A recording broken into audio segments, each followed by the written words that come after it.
Donc, séance de discussion, c'est à la salle de poser des questions. On va commencer par la première conférence de Dr. Hatem.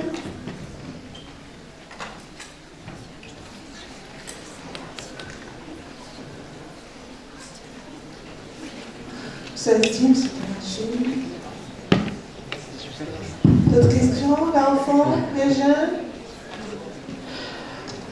Donc c'est très difficile de ne pas trouver une question à Semaoun parce que ce qu'il a présenté est fantastique. Voilà, donc je te félicite, cher ami. En fin de compte, on s'est rencontrés il y a quoi, même pas une semaine.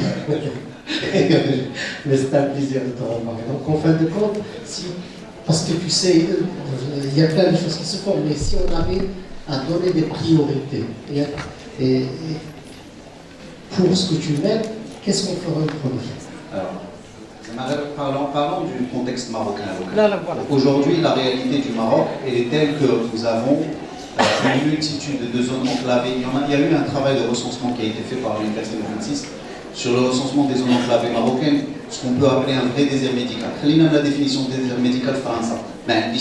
Non, ça c'est pas un vrai désert médical. On parle de vrai désert médical, c'est-à-dire il n'y a rien.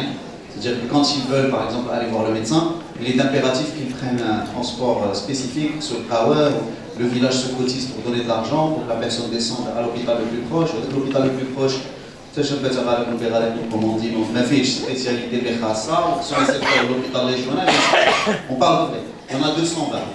Il y a 220 zones enclavées au Maroc. Aujourd'hui, la problématique du Maroc, elle est très simple. Elle est dans les soins de santé primaires. La première des choses. On n'a pas encore réglé le problème des soins de santé primaires. Donc pour moi, personnellement, tout ce qui est outil qui pourrait amener à améliorer les soins de santé primaires, pour moi c'est une priorité obligatoire. Le reste. Quand par exemple je reçois des intervenants, par exemple européens, qui me parlent de téléexpertise, c'est super. La téléexpertise étant le fait de faire un acte de soin avec un patient et en même temps solliciter un autre médecin dans un autre pays ou dans le pays machin pour qu'il amène son grain de sel et qu'il vous améliore votre diagnostic grâce à sa spécialité. Super. Mais il n'y a pas de diagnostic. À discuter. Donc il y a aujourd'hui, je pense qu'on a vraiment besoin de focaliser sur les soins de santé primaire. Et quand je parle de soins de santé primaire, je parle du triptyque de soins quand même. Le triptyque de soins. La pré-cure, la cure et la post-cure. Il me faut des outils qui permettent de faire de la prévention et qui permettent aux gens de pouvoir prévenir les pathologies. Ça peut être des choses très simples. Par exemple, vous avez le calendrier vaccinal, ça peut être quelque chose qui soit automatisable pour envoyer des SMS aux gens. Et ça, je peux vous assurer que n'importe quel opérateur de téléphonie peut intégrer tout de suite votre service à valeur ajoutée dès demain. Si vous lui amenez un outil qui permet d'envoyer des SMS au numéro marocain pour rappeler qu'il y a des vaccins à faire, et petit à petit peut-être améliorer la solution pour qu'on ait par exemple les informations sur les enfants de tel foyer pour leur envoyer personnellement les types de vaccins qu'ils doivent faire, ça c'est un premier outil. Permettre par exemple aux gens de venir sur une plateforme et poser des questions simples. On a des gens par exemple qui vont aller voir un médecin, un rhumatologue, pour un problème d'arthrose. Ou là qui vont aller voir un traumatologue pour un problème quel que soit le problème. Ou là un neurochirurgien pour un problème de lombalgie. On a un vrai problème, c'est que ça c'est une réalité. Ne voyons pas la face. Et à partir du moment où on va chez ce genre de médecin, ça ne veut pas dire que ce médecin n'est pas compétent. Au contraire, c'est sa compétence qui a fait qu'il a plein de monde. Mais il n'a plus le temps de vous faire de l'éducation thérapeutique. Et c'est pas possible qu'il fasse de l'éducation thérapeutique. Quand un diabétologue, quand un endocrinologue de renom donne 5 minutes de consultation à un diabète insulino-dépendant, il y a quelque chose qui ne va pas. C'est pas possible. Il a l'hygiène du pied, ou le pied du diabétique, une consultation de diabétique, surtout insulino-dépendant, c'est minimum 30 minutes de contrôle. Mais chez la consultation de ça dit là, si on veut respecter. Donc si on peut amener des outils qui amènent à ces gens-là la possibilité de tout ce qu'il n'a pas compris, qu'il puisse venir sur une plateforme et poser une question écrite, ou là qu'il fasse ça par voie IP, ou là par téléphone, n'importe quoi. On m'a dit que j'avais par exemple une rectocolite hémorragique ou une maladie de Crohn, et qu'est-ce que je dois faire? Le gastro-chef, pour lui expliquer ce qu'il doit manger, ce qu'il ne doit pas manger, et ainsi de suite. Ça c'est un premier point, dans toute la partie pré-cure. Dans la partie cure, c'est tout ce qui est télémédecine, tout ce qui est outils qui permettraient de donner aux gens qui sont dans des zones enclavées l'accès à un médecin, quel que soit l'outil, quel que soit le moyen pour le faire.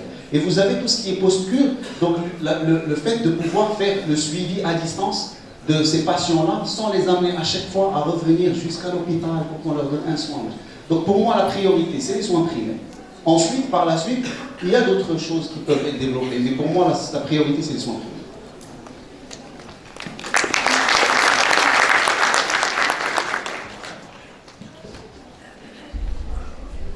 D'abord, je te félicite pour ta présentation, elle est excellente. On aurait voulu au moins 2 heures de plus pour pouvoir te voir. On va essayer. Moi, j'ai 2 petites questions, si tu me permets. Premièrement, est-ce que tu as une imagination, est-ce que tu imagines un petit peu comment on pourrait mettre en place un dossier patient au Maroc? Parce que pour moi, c'est quelque chose d'essentiel. Il faut absolument qu'on mette ça en place. Pour pouvoir recueillir des données et effectivement pour passer aux étapes suivantes, à savoir les exploiter. Ça, c'est la première question. La deuxième question, sachant qu'au Maroc, on a 12 000 pharmacies. Là, je vais prêcher pour ma paroisse. On a 12 000 pharmacies qui sont réparties un peu partout au Maroc, même des endroits où il n'y a rien, on y trouve des pharmacies. Est-ce que tu ne penses pas qu'on ne pourrait pas exploiter ces pharmacies justement pour faire de la télémédecine? Alors, je vais commencer par la deuxième question. Oui, 12 000 fois. D'accord? Oui, 12 000 fois. La preuve, en France, ça a démarré cette année. Cette année, ils ont créé ce qu'on appelle les zones confidentielles dans les pharmacies. C'est-à-dire que vous avez derrière le comptoir un endroit où le patient peut rentrer, faire une consultation avec un médecin et pouvoir par la suite recevoir son traitement directement dans la même pharmacie et ainsi de suite. C'est quelque chose dont on a besoin. Et même chez la pharmacie, moi je suis preneur qu'on puisse affecter des infirmiers, quel que soit leur diplôme. Quand je connais les diplômés d'État, quels sont les diplômés des écoles et des universités privées, je prends ces gens-là, d'accord, et je les affecte au niveau par exemple des bureaux de poste. Il y a des bureaux de poste partout. Vous avez par exemple une pharmacie, un centre de santé, un bureau de poste. Pourquoi je ne le mettrais pas moi un endroit dans un bureau de poste? On a déployé en Azerbaïdjan, juste pour vous dire, on a déployé dernièrement en Azerbaïdjan quelque chose qui ressemble à ça, un peu plus étoffé, dans toutes les agences de la compagnie d'assurance étationnelle, qui dit qu'il faut absolument implémenter. À ce moment-là, on trouve une solution et on développe une solution qu'elle soit implémentée chez tout le monde. Mais ça, on sait, toi et moi, qu'il y a beaucoup de freins, au-delà des freins logistiques et de gouvernance, il y a un frein humain. Je vais vous donner un exemple et j'aime bien partager ce type d'anecdote pour que vous compreniez la problématique. J'ai un ami qui fait des logiciels de gestion de cabinets médicaux. Jusque-là, vous allez dire, bon, c'est rien. Le mec, il fait des softwares qui permettent aux gens de pouvoir gérer leurs patients. Il a commencé son activité commerciale, c'est un très très bon logiciel, extraordinaire, avec des outils de malade. Le mec, il vient de grandes sociétés d'intégration de systèmes d'information, donc une très bonne connaissance de l'expérience utilisateur, de l'ergonomie, tout ça, un très beau logiciel. Moi, il a commencé à démarcher les gens, il a commencé à vendre 1 par mois, puis 4 par mois, puis machin. Vers décembre 2018, on s'est dit 10 par jour. Il a commencé à vendre 10 installations de logiciels de gestion de cabinet par jour. L'installation, il y a le redressement fiscal des professions notaires, médecins, pharmaciens. Tout simplement parce que dans la tête en fait, du praticien, à partir du moment où je vais m'intégrer dans un système d'information, je vais donner le regard à d'autres de pouvoir contrôler ce que je fais, ce que je vends, ce que je ne vends pas. Et c'est malheureux, même chez les pharmaciens d'officine, il y a encore cette logique-là. Il y a quand même un système d'information, même si aujourd'hui ils sont quasiment obligés, parce que c'est que comme ça qu'il peut gérer son stock. Donc il y a cette vision-là de venir up to bottom, dire voilà, on va imposer un système d'information. L'autre situation, qui est celle, un peu comme celle qu'ils sont en train d'essayer de faire en France pour le dossier médical partagé.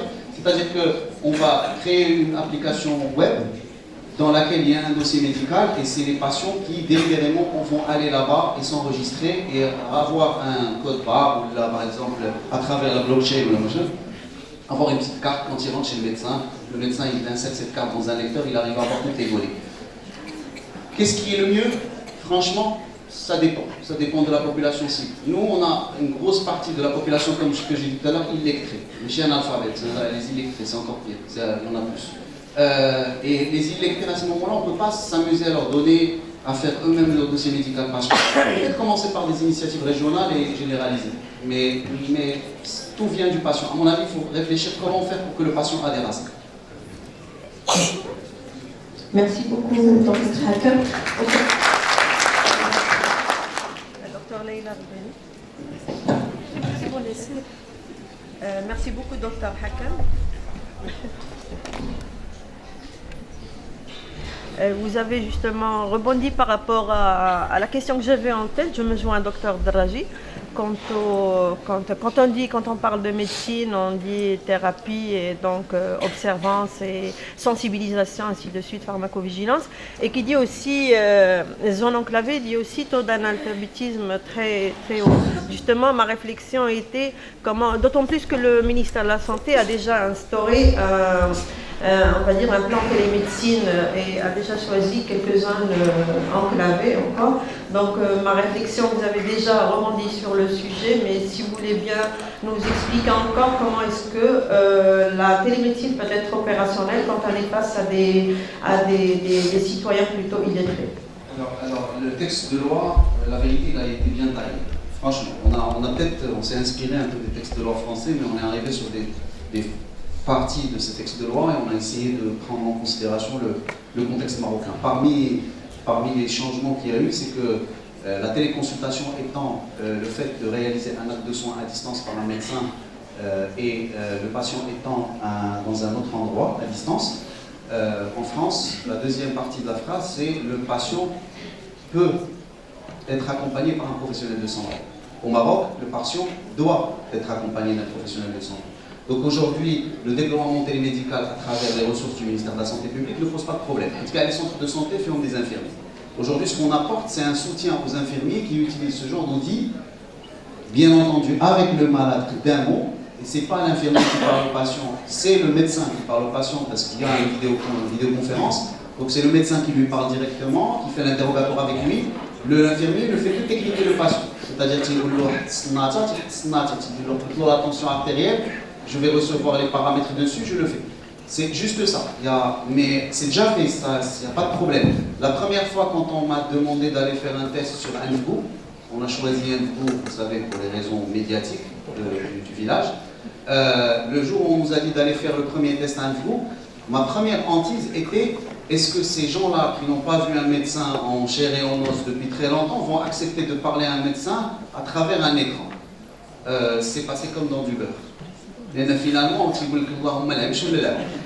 c'est-à-dire qu'il vaut mieux au moins qu'il y ait un médecin qui lui parle par visioconférence et qu'il puisse avoir un diagnostic adapté à son problème que de ne rien avoir. Et aujourd'hui, le garant, on va dire, du parcours correct de la consultation, c'est l'infirmier qui est sur place. C'est-à-dire sinon on envisage de le faire par exemple au niveau des pharmacies, il est impératif qu'au niveau de la pharmacie qu'il y ait un professionnel de soins. C'est soit le pharmacien lui-même qui doit être présent et donc c'est lui qui doit techniquer le patient, soit il faudra qu'on affecte des infirmiers ou que le pharmacien engage carrément dans le cadre d'une démarche commerciale une personne infirmière qui va faire ce travail pour lui. Je veux juste rebondir sur l'histoire le dossier médical, parce que c'est une question très très importante. Le dossier médical partagé, ce que vous voulez dire et tout ça, c'est quelque chose qui va se développer. Là, les gens qui travaillent CHU, et là, parce que j'aime bien ton approche terre à terre, et je le dis vraiment, ça c'est très très bien, et je pense qu'il faut parler de la réalité. Et donc le CHU, il y avait le dossier médical, et je peux demander à tous les cliniciens. Il n'existe pas. Voilà, très très bien. Il y a un dossier, excusez-moi, il y a un dossier papier, mais qui n'est pas encore informatisé. Depuis des années, on nous dit que ça va être informatisé, ça va être un dossier partagé. Bon, cette année, on a commencé par l'IPP pour un identifiant unique pour le malade. Je vais parler par mon expérience, je suis pédiatre. Un malade est hospitalisé en 2017, il a un dossier médical. En 2018, il est réhospitalisé, il a un autre dossier médical avec un autre numéro d'entrée. Je pense que vous avez eu l'expérience là-dessus. Alors, impossible de retrouver celui de 2017 pour approcher si un diagnostic a été fait ou un bilan. Maintenant, on a un numéro d'hospitalisation unifié. J'ai pris la parole de Ah, mais c'est pas grave, c'est pas grave. Parce que je vais rebondir sur ça. Parce qu'en fin de compte, ce qui a été réalisé par l'hôpital, en fin de compte, ils ont dit tiens, si on leur demande de ramener du Stargate March, et on écrit sur Stargate March, au moins on aura un historique. Et avec les gens qui ont le stade de plage, ça répond à ta question. Ils ne sont pas des gens qui travaillent à fond. Et donc ils gardent précieusement ça, ils le ramènent. Là, on a pensé que la solution peut-être au Maroc serait passer par le patient. Je suis tout à fait d'accord avec toi. Si on monte une application, que ce soit sur le niveau de téléphone, au niveau du web, et qu'il le gardera lui, il ramènera chaque fois. Il arrive chez le médecin et lui dit voilà, sur le site Fleury, ou là, s'il a une machine, passe la carte comme en France, il va rentrer et il va trouver l'information. Le double va prendre un petit peu de temps pour écrire et le patient peut repartir avec son code, repartir avec sa carte. Sachant que le médecin aujourd'hui peut écrire très peu. C'est-à-dire que la machine que vous voyez là, quand vous êtes en train de faire une consultation, juste pour vous dire, à un moment donné, quand il arrive à la partie où il doit faire le dossier patient, c'est que des clics. C'est que des clics. Tout est déjà mâché. Il faut juste qu'il clique. Et même pour ça, on avait pensé, on avait dit même pour les analyses. Quand vous partez chez vous et moi je pars chez moi, je trouve que des clichés de partout. On dit j'ai fait 50 000 fois et j'arrive pas à le reprendre. Si le médecin pourrait juste cocher un truc et dire voilà, il faut faire radio, scanner, ce que vous voulez, et la même personne avec sa carte minable ou avec son site par l'autre côté, et il va le rattacher. Cette personne, même s'il est illettré, il aura tout le dossier d'hier dans sa main. Il faudra à un moment donné joindre les deux. Si tu es de physique ou tu es de numérique, c'est très difficile de accepter une chose. Mais c'est quelque chose. Effectivement, c'est de. Mais je pense si on attend la décision politique, faire ça, on pourra attendre pour Non, longtemps. ça n'a rien à voir avec la décision. Il faut qu'il y ait une initiative. Là, pour que ça soit numérisé au niveau des hôpitaux et tout ça, et qu'on arrivera avec un système qu'on mettra. Les hôpitaux, vous voulez qu'on parle des hôpitaux aujourd'hui? Vous avez chaque CHU s'est doté d'un système d'information différent. Ils ont pris ces décisions. Chaque CHU a son propre système.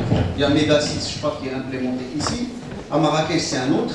À Casa, ils n'ont même pas encore choisi avec qui travailler. Pour vous dire que les RH de Casablanca sont gérés par le système d'information de Marrakech, c'est un délire.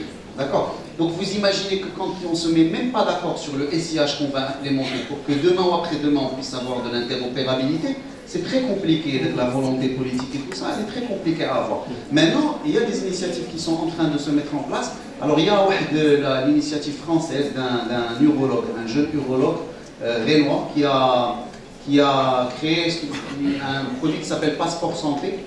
C'est un Libano-français d'origine libanaise.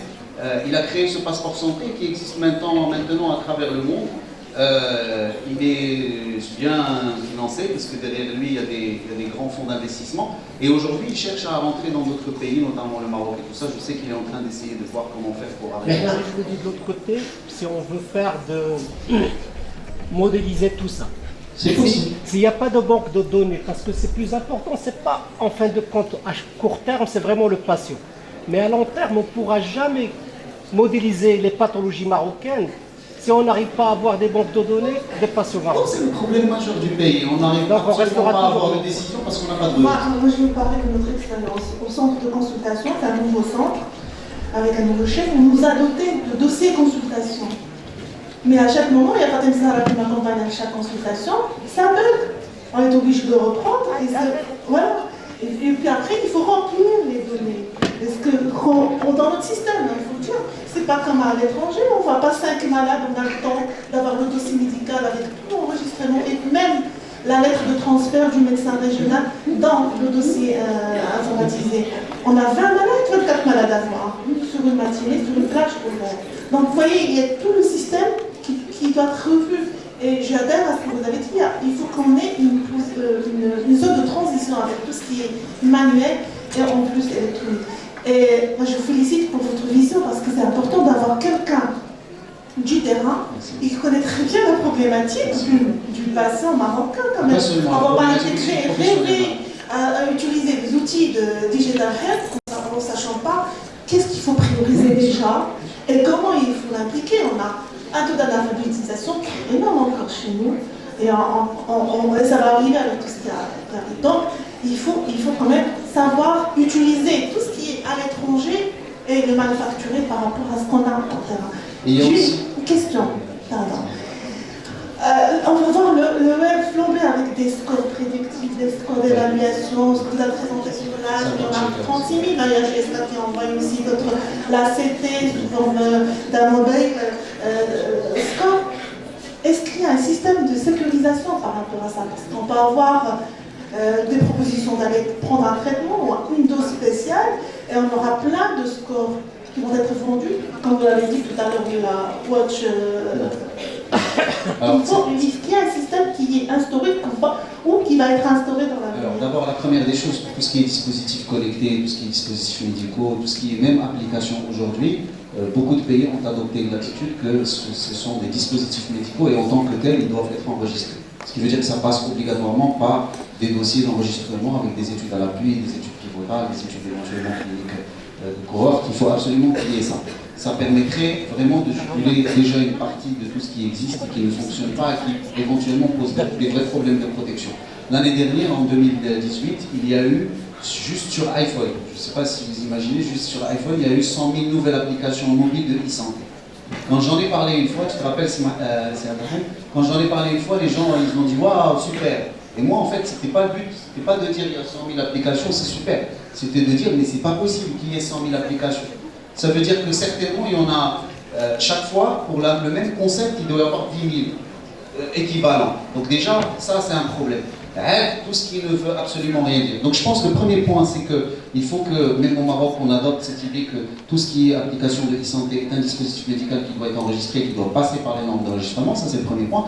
Deuxième des choses, au même titre qu'il y a quelques années, on a adopté des normes de protection de données personnelles avec la création de CNDP et tout ça, il faut qu'on normalise aussi les normes de sécurisation de données santé. Il y a des normes précises, il y a des normes IPA, HDS, HL7 par exemple pour le transfert des données entre un dispositif. C'est des normes, il faut que l'État oblige tous les détenteurs ou tous les développeurs d'outils e-santé à se normaliser par rapport à ces normes. Et ça pourra vraiment écarter un certain nombre de choses. Je pense que c'est la dernière, le débat est tellement vraiment passionnant. On ne va pas rester toute la journée là. Peut-être organiser une autre journée, Estine, pour ça. Rien que pour ça. Ouais, sincèrement, je tiens à féliciter le Dr Hakam parce que sincèrement, se sent rassuré par quelqu'un du métier en plus du terrain et il maîtrise très bien tout ce qui est digital.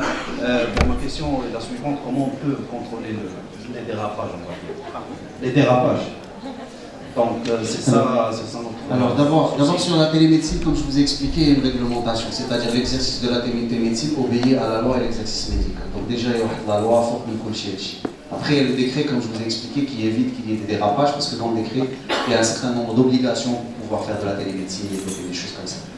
Au niveau de la e-santé, malheureusement, la seule manière de pouvoir éviter les dérapages, c'est ce que je vous ai dit, que ça soit reconnu comme des dispositifs et que Medjish lancer une application, même un score. Excusez-moi, mais par exemple, je vais vous expliquer par exemple par quelque chose, je vais peut-être rebondir sur une des présentations qui a été faite. Le score de Framingham est un score de facteur de risque. Maintenant, le score de Framingham, comme il a donné les calculs à la base, n'est plus d'actualité en termes de calcul. Je vais vous l'expliquer pourquoi. C'est-à-dire qu'aujourd'hui, selon les normes de l'American Association de l'association de cardiologie américaine, American Heart Association, dès que vous avez par exemple le diabète, vous êtes en facteur de risque très élevé. Il n'y a plus de je vais calculer ce que vous êtes à 15 ou 19. Le Maroc est comme l'Arabie Saoudite, un certain nombre de pays, considéré comme un facteur de risque modéré, d'office, sans calcul. Donc c'est ce genre de choses qui pourraient être apportées avec les autorités de régulation. C'est-à-dire que quand je vais voir cet outil-là, je vais dire stop. Est-ce que vous avez pris en compte les nouvelles recommandations, les guidelines internationaux? Est-ce que vous avez travaillé dessus? Vous avez parlé à des cardiologues? Est-ce que vous avez regardé ça avec le département qui s'occupe par exemple des maladies chroniques, des maladies non transmissibles, ce genre de choses? Et effectivement, à ce moment-là, déployer quelque chose qui soit fiable à 100% et qui apporte réellement la réalité actuelle. Voilà, donc je pense qu'on va s'arrêter là. Voilà, merci beaucoup pour les intervenants. Je pense qu'on pourrait rester ici pendant longtemps, mais en fin de compte, ce qu'on dit en américain, c'est un tease. Ce qu'on a fait, c'est juste pour que les gens soient intéressés et tout ça. Et donc, on a eu des gens, c'est Mohamed, et que ce soit Simon, des gens qui ont vraiment. Il y a plein de questions. Il y aura des questions durant toute la journée, mais on va s'arrêter pour le déjeuner.